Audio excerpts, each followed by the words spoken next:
বাঙালিদের মতোই বউকে ডাকতাম, ওগো শুনছো? লক্ষ্মীটি শোনো না। কিন্তু কপালে সইল না। আমার সেই শকুন্তলা হারিয়ে গেল।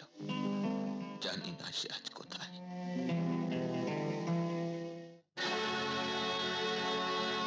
দুষ্মন্ত রাজা যদি হতাম আমি, শকুন্তলাকে চিনে নিতাম আমি। আংটি থাকুক না থাকুক তার আঙুলে, যেতাম না